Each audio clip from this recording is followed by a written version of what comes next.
감사합니다. 제가 오늘 대기업은 혼자서 대표하는 것 같은데 아까 우리 박선열 씨 얘기 들으니까 너무 죄인같이 느끼고 너무 예?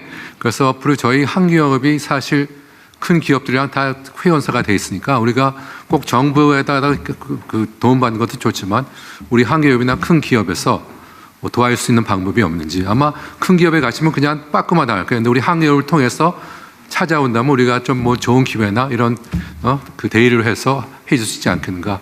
그래서 그런 걸 갖다가 좀 책임지고 싶고요. 네, 그래서 앞으로 열심히 하세요, 하여튼. 예, 감사합니다. 네. 사실 대기업이 저희 매출을 더 많이 만들어 주셔서 SK가 한 200억 이상을 해주셔서 그거는 꼭 말씀드리고 싶었어요. 아, 예.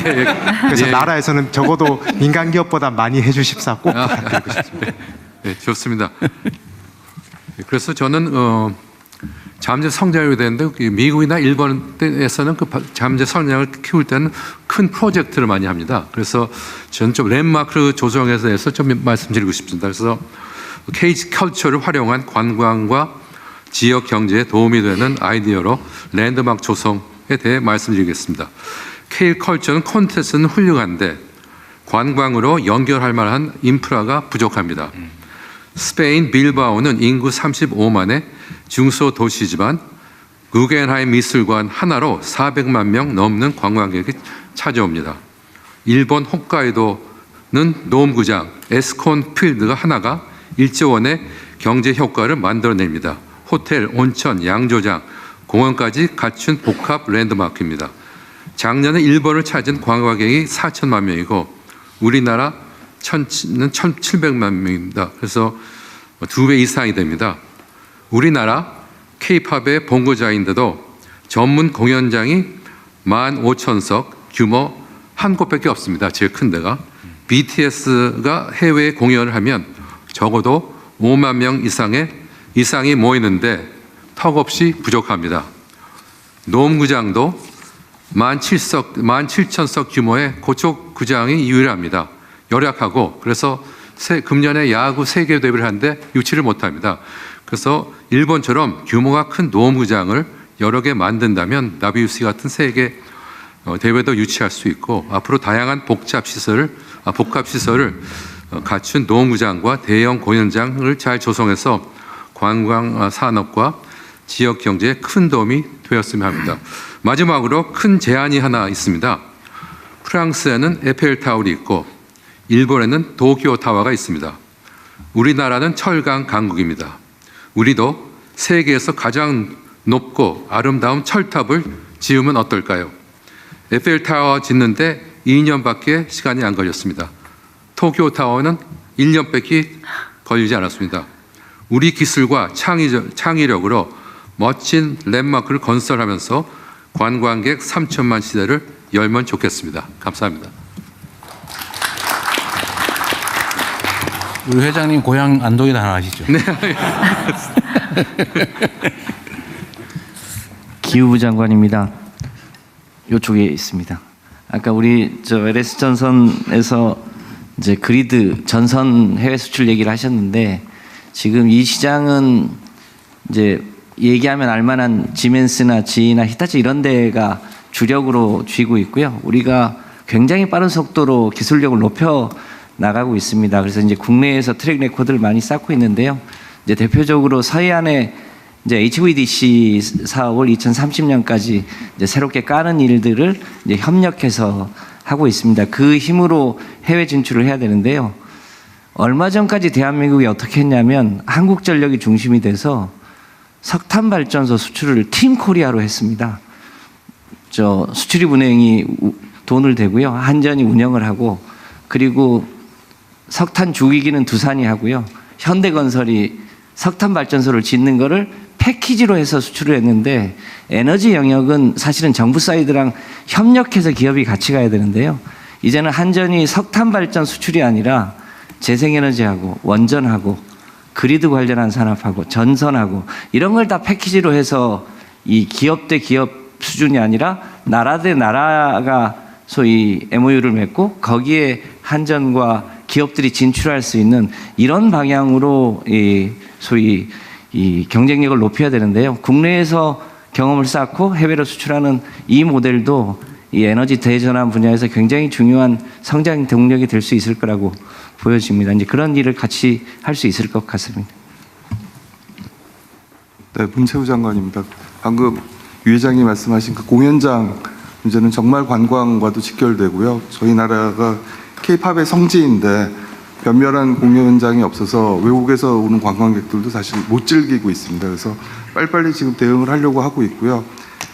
장기적으로는 저희도 돔구장 있어야 하고 5만석 정도로 지금 고민을 하고 있는데 무엇보다 자금 조달 부분에서 제가 고민이 컸었는데 이렇게 좋은 말씀해 주셔서 저희 대기업과도 같이 좀 논의해서 컨소시엄을 구성하고 좀 더 멋진 동구장을 지을 수 있도록 협력하면 정말 좋을 것 같습니다. 감사합니다. 네. 그걸 재정으로 다 하려니까 지금 너무 부담이 커서 재정 부분에서는 후순위 투자를 하든지 뭐 이런 방법들을 찾을 수도 있을 것 같아요. 감사합니다. 류진 회장님 말씀 잘 들었고요. 아까 김정수 삼양식품 부회장님도 손을 드셨던 것 같은데 맞나요? 네, 맞습니다. 네, 말씀 부탁드립니다. 안녕하세요. 삼양식품 김정수입니다. 이 자리에 참석할 수 있게 돼서 매우 영광입니다. 저희 삼양식품은 K푸드 선도기업으로서 2017년부터 본격적인 수출을 시작해서 지난해에는 매출 2조 3천억, 수출 비중 81%를 기록했고 식품업계 최초로 9억 불 수출의 탑을 수상했습니다. 이러한 성과는 K푸드를 국가전략산업으로 선정하고 체계적으로 육성해온 정부의 정책적 판단과 농식품부, 식약처를 비롯한 관계부처의 지속적인 지원이 있었기에 가능했다고 생각합니다. 특히 지난해 대통령님께서 미국과의 상호관세 리스크를 조기에 정리해 주시고 중동 순방을 통해 우리 기업들의 해외 진출에 힘을 실어주신 덕분에 현장에서 본격적으로 속도를 낼 수 있었습니다. 다만 수출이 확대되고 브랜드 인지도가 높아질수록 현장에서는 해외에서 우리 K 브랜드를 어떻게 보호하느냐가 점점 더 중요한 과제로 다가오고 있습니다. 이와 관련해서 중요하다고 느끼는 점을 말씀드리겠습니다. 첫째, 국내 및 해외 상표권 확보 과정에서 좀 더 체계적인 지원 구조가 있다면 현장에 큰 도움이 될 것 같습니다. 국가별 제도 차이로 상표권 등록에는 많은 시간과 비용이 소요되어 있고 특히 중소식품기업에게는 해외 진출 초기 단계에서 적지 않은 부담으로 작용하고 있습니다.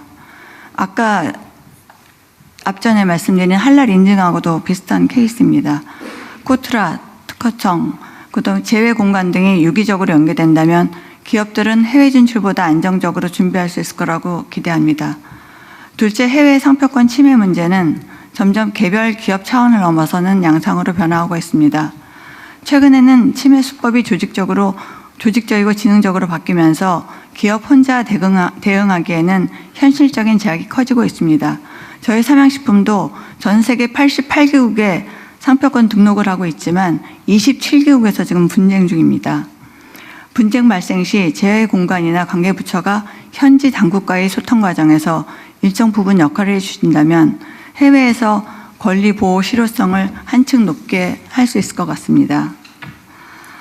국내에서 확보된 상품권이 해외에서도 실제 권리로 이어지는 환경이 마련되면 K푸드 산업 전반이 글로벌 경쟁력에도 긍정적인 역할을 해줄 거라고 생각합니다.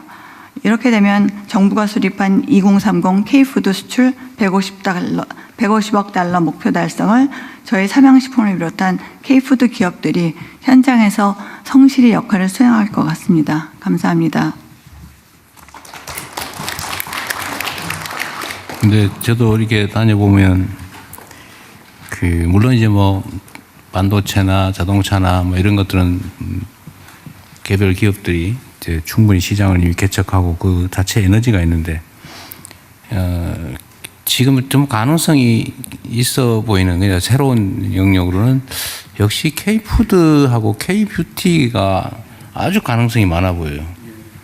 특히 이제 한국에 대한 뭐라 그럴까 선호 감정 이게 아주 급속도로 커지는 지역들이 있던데 그게 내가 보기엔 아랍 쪽이 좀 큰 것 같아요. 그러니까 뭐 정말 이집트나 이런 데 국민들이 한국 사람 또는 한국 문화, 한국에 대해서 느끼는 호감도가 정말로 높은 것 같은데 그게 이제 식품이나 아니면 이 뷰티 이쪽은 접근이 쉽잖아요.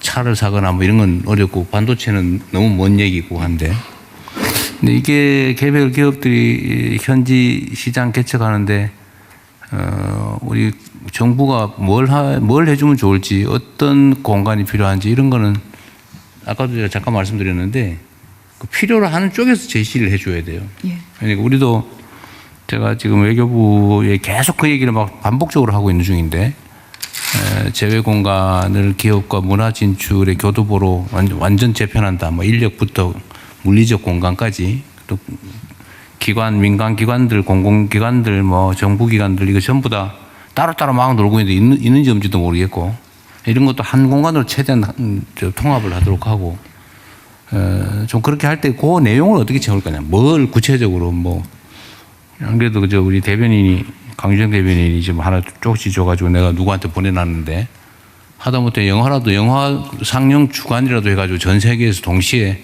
우리 공간들은 다 무슨 요일에 몇 시부터 몇 시까지 전부 다 똑같은 한국 영화를 튼다. 뭐 또는 뭐 거기다 그 삼양식품 라면 시식회 뭐 이런 거 한번 하든지. 근데 그런 기회들을 대대적으로 만들어야 되는데 그 개별 기업이 그걸 감당하기 좀 어렵지 않습니까? 그래서 근데 뭘 어떻게 해달라 이런 기획들을 같이 좀 해주면 좋을 것 같아요. 예, 저희 관계부처인 농림부하고 협의해가지고 말씀드리겠습니다. 그러니까 이 개별 하긴 또 어려울 때 결국은 이제 상공회의소든 뭐 환경협의든 이런 데서 좀 나서줘야죠. 예, 그것도 분야별로 좀 나서가지고 또 지역별로도 예를 들면 중동 지역은 어떤 기업들 어떤 영역의 일들이 많이 필요하니까 뭐 그 부분을 집중적으로 한다든지 좀 그런 것들을 이 기업 현장에서 좀 많이 제안을 해줘야 됩니다. 뭐 우리는 잘할 뭐 용기는 있으니까 근데 구체적으로 어떻게 해야 될지 우리 공직자들은 잘 모르는 거거든요. 근데 아마도 좀 각 부처가 그럴 겁니다. 이게 대통령은 하라고 시키는데 뭐 하긴 하겠는데 도대체 뭘 구체적으로 해야 되는지 잘 모르거든요. 근데 그 필요성은 결국은 현장에서 나오니까. 네, 감사합니다. 네, 문채원 장관님. 네, 문체부 장관입니다. 대통령님, 그 작년에 우리